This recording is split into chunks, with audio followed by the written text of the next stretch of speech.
Kami peringatkan kepada saudara Dede segera meminta maaf kepada Bapak Ibtu Rudiana. Lebih baik saya minta maaf kepada narapidana dan keluarga.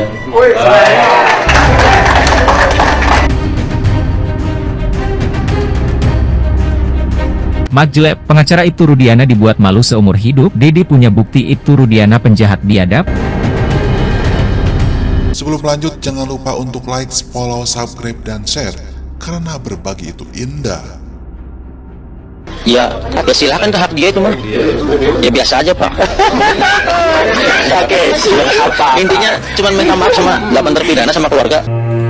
Halo, selamat datang di channel Suara Hati Sang Istri Reaction. Kali ini kita terus mengikuti updatean dari kasus pembunuhan dan pemerkosaan Vina di Cirebon yang tampaknya semakin rumit di pertengahan 2024 ini. Karena kan utamanya itu untuk menemukan DPO sebenarnya pembunuhan Vina, tapi Ibtu Rudiana malah mensomasi Kang Deddy Mulyadi. Ada apa sampai disomasi? Apakah atas kejujuran Dede kemarin yang berani mengungkap bahwa dia disuruh menjadi saksi yang ternyata kesaksiannya adalah palsu? Kita simak aja reaction dari perwakilan pengacara Ibtu Rudiana, yaitu Pitra. Seperti apa? Simak ya. Kepada 3 nama tersebut untuk meminta maaf 1 kali 24 jam kepada Bapak Ibtu Rudiana. Mohon maaf, saya koreksi, kepada 3 orang ini agar meminta maaf kepada Bapak Ibtu Rudiana 3 kali 24 jam sejak somasi terbuka ini disampaikan dan diumumkan. Apabila dalam 3 kali 24 jam yang bersangkutan yang telah kita lakukan somasi terbuka tidak meminta maaf kepada Ibtu Rudiana beserta dengan keluarganya dan kepada masyarakat melalui media pers yang ia beritakan, maka dengan tegas kami akan melakukan tindakan hukum dengan membuat laporan polisi terhadap mereka bertiga. Masalah Deddy Mulyadi ini juga kami somasi, dia itu menjadi detektif dadakan, di mana dia mewawancarai macam-macam dan menyebar luaskan berita-berita yang tidak benar ini. Kami waktu di Cirebon pernah juga memberitahuan supaya stop, jangan melakukan hal itu, tetapi tetap saja. Jadi kami minta supaya meluruskan keterangannya dan meminta maaf kepada Ibtu Rudiana dalam waktu 3 kali 24 jam sejak hari ini. Kalau enggak, kita akan melakukan upaya hukum pidana. Ya. Tapi di lain tempat, Pak Oto akhirnya mengklarifikasi dan belum menerima laporan somasi ya. Walaupun dari sisi pengacara Ibtu Rudiana sudah memberikan peringatan 3 kali 24 jam. Semoga aja somasi itu dibatalkan, karena semakin rumit, bukannya fokus ke pencarian DPO pembunuhan Vina, tapi saling menyerang dari berbagai kubu di kasus Vina ini yang benar-benar rumit di tahun 2024. Khususnya untuk Polda Jawa Barat, ini adalah PR terbesar mungkin ya di 2024 ini. Kita simak aja komentarnya dari Pak Oto dan Kang Deddy Mulyadi, seperti apa tanggapannya setelah dinyatakan atau diinfokan akan disomasi. Kita simak ya. Kasus ini bukannya mencari istilahnya supaya perdebatan begini terus menerus, tapi untuk mencari kebenaran apakah betul 7 orang ini pelaku atau tidak. Yes, pengadilan mengatakan dia bersalah, tapi kenyataannya kan tidak menurut fakta-fakta ini.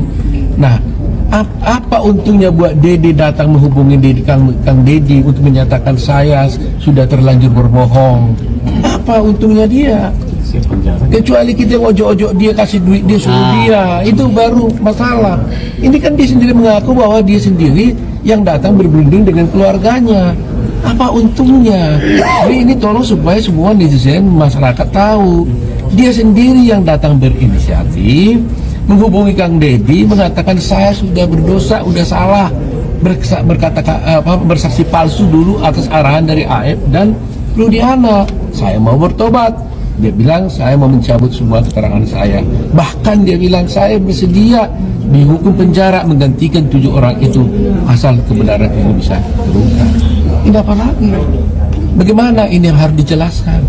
Jadi kalau ada yang mensomasi Kang Deddy, Dede dan juga mengenai AF, saya kira ya itu hak mereka, tapi saya kira cukup lah. Dede kenapa mau memberikan keterangan palsu? Dede bisa dijelaskan dari Dede? Tadi kan sudah Dede sendiri Bang Oto. Dari Dede sendiri kan sudah mengatakan bahwa dia tidak tahu untuk apa dia diajak oleh AF. Ditelepon, tolong temanin saya ke kantor polisi. Ditemanin sampai di sana, udah masuk kantor polisi, baru oleh AF menurut Dede dia disuruh untuk memberikan keterangan. Dia udah membantah, untuk apa ini berat buat saya, nggak usah, ya udahlah ikut aja lah katanya. Kan itu tadi kan jelas. Oke. Bang Oto sama Ibtu Rudiana lagi nggak Dede setelah mengaku gini atau setelah kasus ini viral lagi? Bang Oto, tapi ngelihatnya motif Ibtu Rudiana seperti apa sih? Bang Oto ngelihat motif dari Ibtu Rudiana seperti apa? Sampai sekarang saya nggak tahu. Itu yang menjadi pertanyaan kita sekarang, apa motifnya kalau itu terjadi? Ya, biasanya berarti Dede sendiri sudah menjadi tim kuasa klien dari Pradi sendiri atau gimana? Iya, dia kita laporkan dulu, sekarang datang ke kita akan tangani bentuknya kayak apa nanti. Kita akan cari. Dedenya ikut.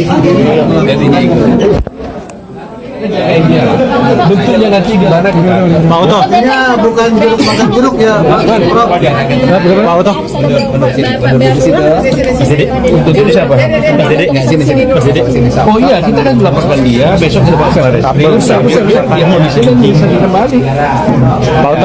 Pak Oto berarti meyakini ini kecelakaan ya? Artinya? Kalau saya, ya kalau prediksi ya, perkiraan kita memang ini kecelakaan tunggal ya. Kecelakaan lah tunggal atau tidak nggak tahu ya. Karena saya kaitkan karena pertama fakta-fakta dari Dede ini, fakta-fakta juga dari keterangan dari Liga Abadi mencabut dan adanya baut yang adanya daging di situ kan. Yang kemarin saya ceritakan ada baut, ada daging, sehingga kemungkinan namanya kan kemungkinan orang tabrakan mungkin tersobek dengan begitu sehingga ada tinggal daging. Jadi kalau Ayu tanya apakah kemungkinan, ya kemungkinan itu saja.